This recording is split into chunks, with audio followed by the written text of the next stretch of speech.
So we think we're going to do well with Russia, Ukraine. 5,000 soldiers are being killed every single week on average. 5,000.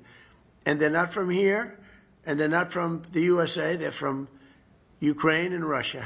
So some people would say, why are you bothering? Because these are 5,000 young people. Well, they're getting older because they've gone through so many that they are actually getting older.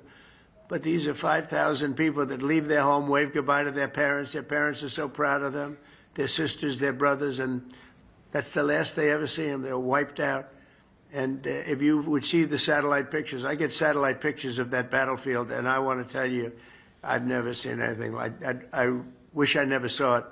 You have heads and arms and legs strewn all over the field, and you just take a look at that, and, you know, when you think 5,000 a week on average, and that's actually a low number. So we're going to see if we can end that. I was thinking about going, but it's very tough because of what we're doing today and tomorrow. But, you know, if something happened, I'd go on Friday if it was appropriate. But we have people right now negotiating, and I think that I just hope that Russia and Ukraine are able to do something because it has to stop. Not only the money, we spent $350 billion there, just handed. Nobody even knows where the money is. They just send them a check. There's no accounting. There's no one. Just give him money. Every time he came, I have to hand it to him. I think he's the greatest salesman maybe in history. Every time he came to the United States, he'd walk away with $100 billion, you know.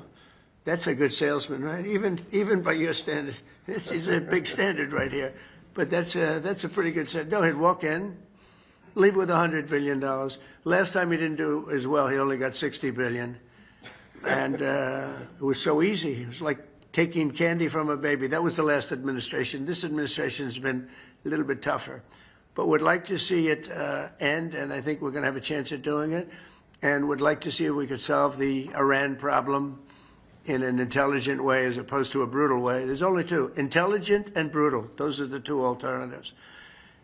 So I want to thank everybody for being here very much, and we're going to take some questions, and perhaps now we'll ask the press to leave, and we're going to see you at the airport.